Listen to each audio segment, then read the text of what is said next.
Msanii wa kike kutoka East Africa Yami alikuwa na uzinduzi wake wa kuzindua ngoma yake mpya ambayo inaitwa Raha, ngoma ambayo tayari ipo YouTube na mpaka sasa hivi tunapoongea ina zaidi ya viewers 10k. Yani kwa kifupi audio official ya nyimbo hiyo ina 10k views au listeners mpaka sasa hivi kwenye mtandao wake wa YouTube, na takriban zimepita kama masaa 5 hivi.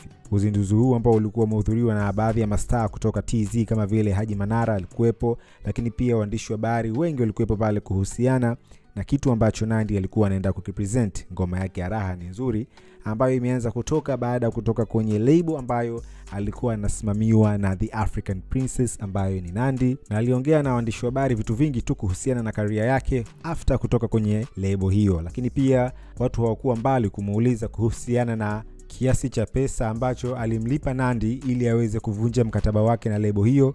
Lakini pia Yami kama kawaida alikuwa very humble, hakuweza kutaja kiasi ambacho Nandy alikitoa mara ya kwanza, lakini Yami amesema alimuomba kama dada yake aweze kulipa milioni 100 ili mkataba huo uweze kuvunjwa, na Nandy alikubali. So Yami akakonfirm ya kwamba alilipa milioni 100 tu kutoka kwenye lebo hile ya muziki, na waandishi wakamuuliza hiyo pesa ulitoa wapi? Umeona, si unajua tena kama kawaida.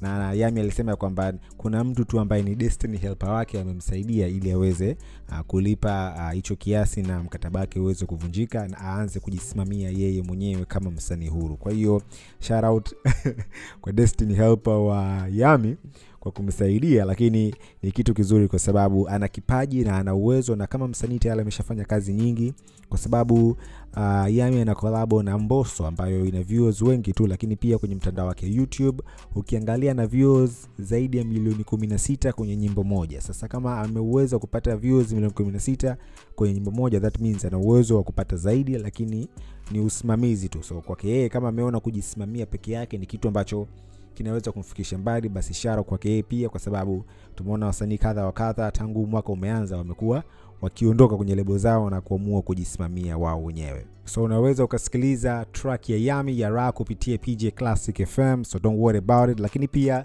story ambayo ilikuwa na trend sana tangu last night ni kuhusiana na ex wa Juma Jux, Karen, ambaye ameweka maandishi mengi tu kwenye mtandao wa Instagram kupitia Instagram story yake na kusema ya kwamba hataki kuhusishwa na issue yoyote kuhusiana na mahusiano yake yaliyopita.